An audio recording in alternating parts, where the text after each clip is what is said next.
Hello ಸ್ನೇಹಿತರೆ, welcome back to my channel. Sorry ಸ್ನೇಹಿತರೆ, ತುಂಬ ದಿನ ಆಯಿತು ವಿಡಿಯೋ ಶೇರ್ ಮಾಡಿ.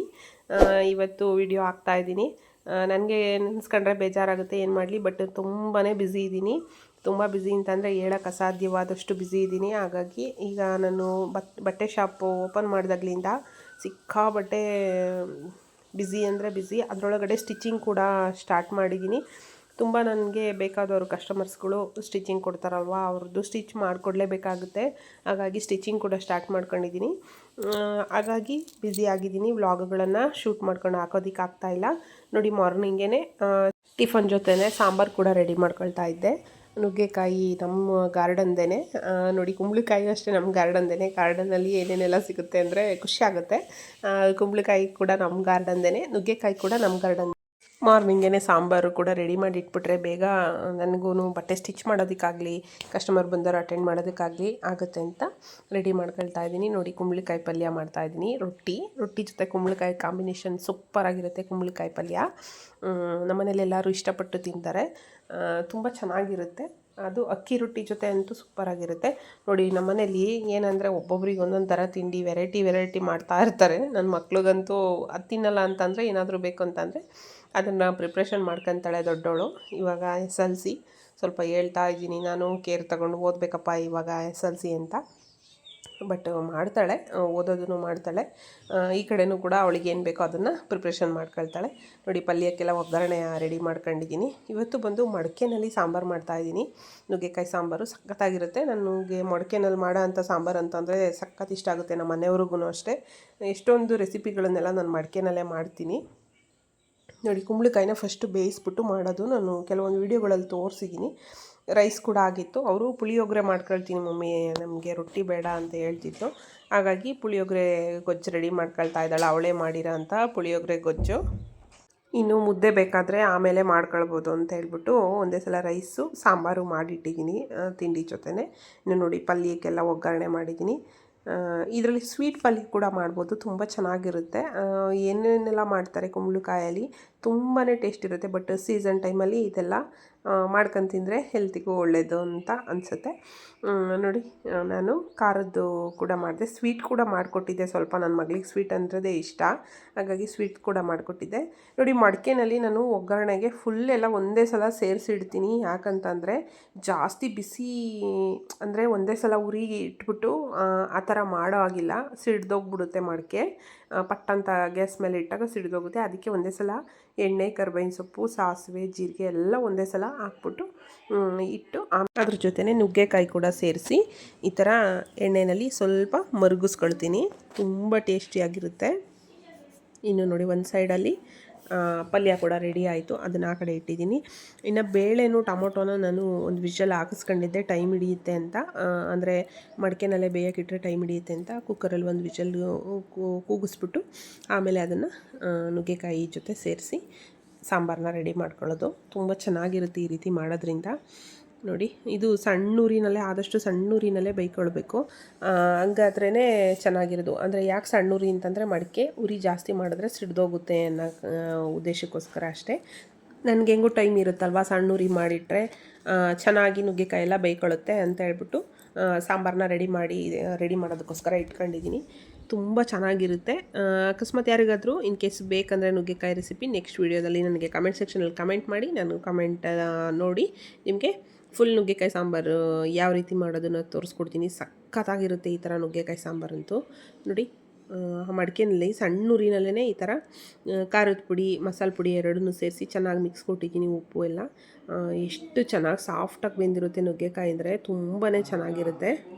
ನಾನು ಪ್ರತಿ ಸಲ ಸಾಂಬಾರು ಮಾಡಿದಾಗಲೂ ಇದೇ ಥರ ಮಾಡೋದು. ಇದೇ ಪ್ರೊಸೀಜರಲ್ಲಿ ಹೀರೆಕಾಯಿ ಸಾಂಬಾರು, ಮೂಲಂಗಿ ಸಾಂಬಾರು ಕೂಡ ಮಾಡ್ಬೋದು, ತುಂಬ ಟೇಸ್ಟಿಯಾಗಿರುತ್ತೆ.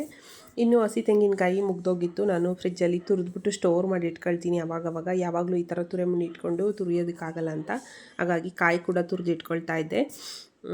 ಇನ್ನು ಸಾಂಬಾರ್ದೆಲ್ಲ ಆಲ್ಮೋಸ್ಟು ಹಾಕಿದ್ದು ಮಸಾಲೆ ಎಲ್ಲ ಹಾಕಿ ಅದರದ್ದು ಬಾಯಿ ಕ್ಲೋಸ್ ಮಾಡಿದ್ದೀನಿ, ಅದು ಬೇಯ್ಕೊಳ್ತಾ ಇದೆ. ಇನ್ನು ಟೈಮ್ ಬಂದು 9 ಗಂಟೆ ಆಗಿತ್ತು. ಬಟ್ ವಾರ ಪೂಜೆ ಏನೂ ಆಗಿರಲಿಲ್ಲ ಇನ್ನು. ಅಂದರೆ ಎಲ್ಲ ಅಡುಗೆ ತಿಂಡಿದೆಲ್ಲ ಮುಗಿಸ್ಬಿಟ್ಟು ಆಮೇಲೆ ವಾರ ಮಾಡ್ಕೊಳ್ಳೋಣ ಅಂತ ಅಂದ್ಕೊಂಡು ನೋಡಿ ನೆಲ ಒರೆಸ್ಕೊ ಬರ್ತಾ ಇದ್ದೀನಿ. ಮಗಳು ಟ್ಯೂಷನಿಗೆ ಬೇರೆ ಹಾಕಿದ್ದೀವಿ, ಟ್ಯೂಷನ್ಗೆ ಹೋಗ್ತಾ ಇದ್ದಾಳೆ ದೊಡ್ಡವಳು.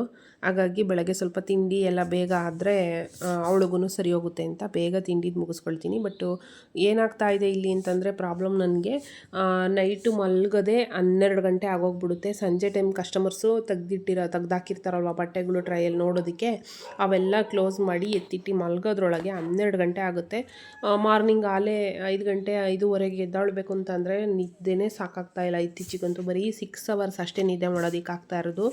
ತುಂಬಾ ಬ್ಯುಸಿ ಆಗಿಬಿಟ್ಟಿದ್ದೀನಿ. ಹಾಗಾಗಿ ಬೆಳಗ್ಗೆ ಸ್ವಲ್ಪ ಲೇಟೇ ಎದ್ದೇಳೋದು. ಒಂದು 6:15 6:15ಗೆಲ್ಲ ಎದ್ರೂ ಇಷ್ಟು ಕೆಲಸಗಳು ಮುಗಿಸ್ಕೊಳ್ಳೋದಕ್ಕಾಗಲ್ಲ. ಗಾರ್ಡನಲ್ಲಿ ಹೂವೆಲ್ಲ ಬಿಡಿಸ್ಕೊಂಡು ಬಂದು ಪ್ರತಿಯೊಂದು ಕೆಲಸನೂ ಮುಗಿಸ್ಕೊಳ್ಳೋ ಅಷ್ಟೊತ್ತಿಗೆ ಟೈಮೇ ಸಾಕಾಗಲ್ಲ, ಹಾಗಾಗ್ಬಿಟ್ಟಿದೆ ಇತ್ತೀಚೆಗೆ.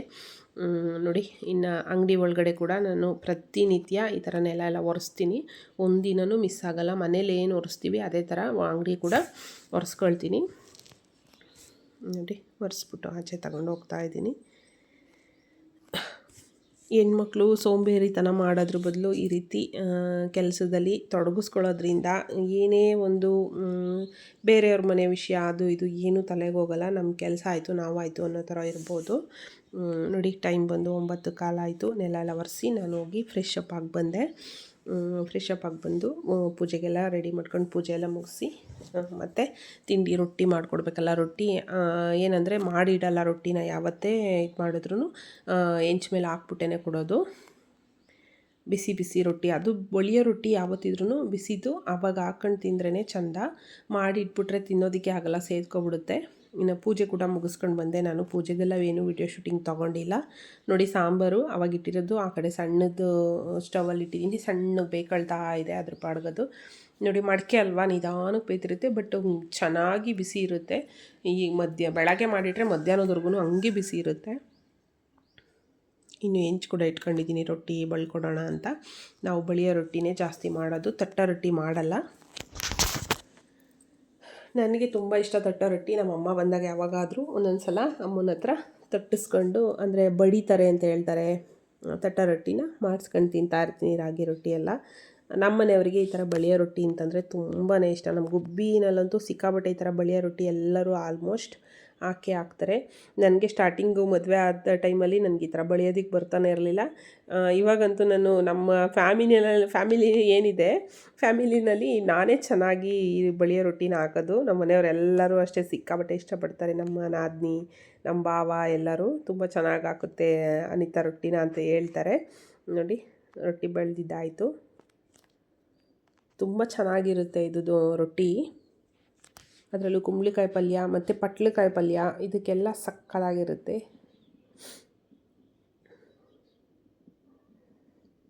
ಇದು ಹೆಂಚು ಕೂಡ ಮೊನ್ನೆ ರೀಸೆಂಟಾಗಿ ಹೊಸದು ತಗೊಂಡಿರೋದು.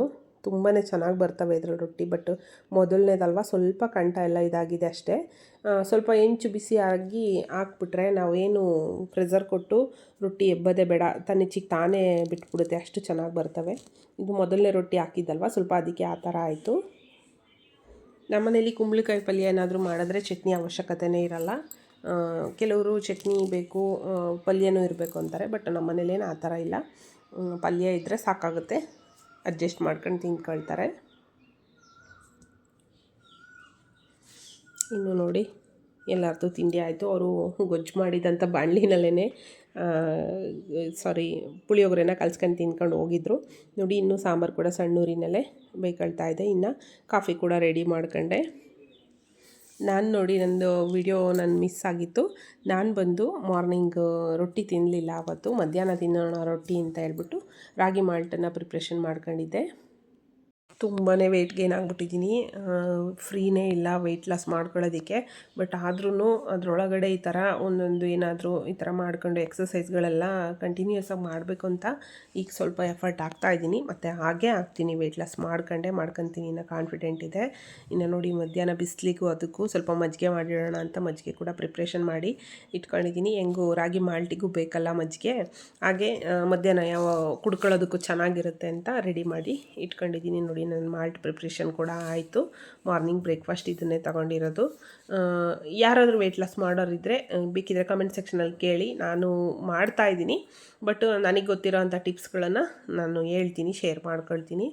ನೋಡಿ, ರಾಗಿ ಮಾಲ್ಟ್ ಕೂಡ ರೆಡಿ ಆಯಿತು. ಸ್ವಲ್ಪ ಜಾಸ್ತಿ ಆಗ್ಬಿಡ್ತು ಕ್ವಾಂಟಿಟಿ. ನಾನು ಅದರಲ್ಲಿ ಒಂದು ಕಪ್ ಅಷ್ಟೇ ತಗೊಳ್ಳೋದು. ಸ್ವಲ್ಪ ಕ್ವಾಂಟಿಟಿ ಜಾಸ್ತಿ ಆಗಿತ್ತು. ಅದನ್ನು ಸೈಡಿಗಿಟ್ಟು ಎಲ್ಲ ಕೆಲಸ ಎಲ್ಲ ಮುಗಿಸ್ಕೊಂಡೆ. ಅಡುಗೆದು ಮುಗೀತು. ಇನ್ನು ಮುದ್ದೆ ಒಂದು ಮಾಡಬೇಕು. ಸ್ವಲ್ಪ ಪಾತ್ರೆಗಳೆಲ್ಲ ಇರೋದನ್ನು ಆಚೆ ಹಾಕಿದ್ರೆ ಪಾತ್ರೆ ತೊಳ್ಕೊಡೋದಕ್ಕೆ ಆಂಟಿ ಬರ್ತಾರೆ, ಅವ್ರು ತೊಳ್ಕೊಡ್ತಾರೆ. ಇನ್ನು ನೋಡಿ, ನನಗೆ ಕಸ್ಟಮರ್ಸು ಸ್ಟಾರ್ಟ್ ಆದರು. ಸಂಜೆವರೆಗೂ ಈ ಕಸ್ಟಮರ್ಸ್ ಇದ್ದೇ ಇರ್ತಾರೆ. ಕಸ್ಟಮರ್ಸ್ನ ಅಟೆಂಡ್ ಮಾಡ್ಕೊಂಡು ಇನ್ನು ಏನು ಕೆಲಸ ಉಳಿದಿರೋ ಅಂಥ ಕೆಲಸಗಳನ್ನು ಕಂಪ್ಲೀಟ್ ಮಾಡ್ಕೊಳ್ಳೋದೆ ಅಷ್ಟೇ. ಇಷ್ಟೊತ್ತು ವೀಡಿಯೋ ನೋಡಿದ್ದಕ್ಕೆ thank you so much. Next ವೀಡಿಯೋದಲ್ಲಿ ಸಿಗ್ತೀನಿ. ಇನ್ನು ನೋಡಿ, ಅದ್ರ ಜೊತೆ ವರ್ಕೌಟ್ ಕೂಡ ಮಾಡ್ಕೊಳ್ತೀನಿ ನಾನು. ಇನ್ನು ನೆಕ್ಸ್ಟ್ ವೀಡಿಯೋದಲ್ಲಿ ಸಿಗ್ತೀನಿ. ಬಾಯ್ ಬಾಯ್ ಎಲ್ಲರಿಗೂ.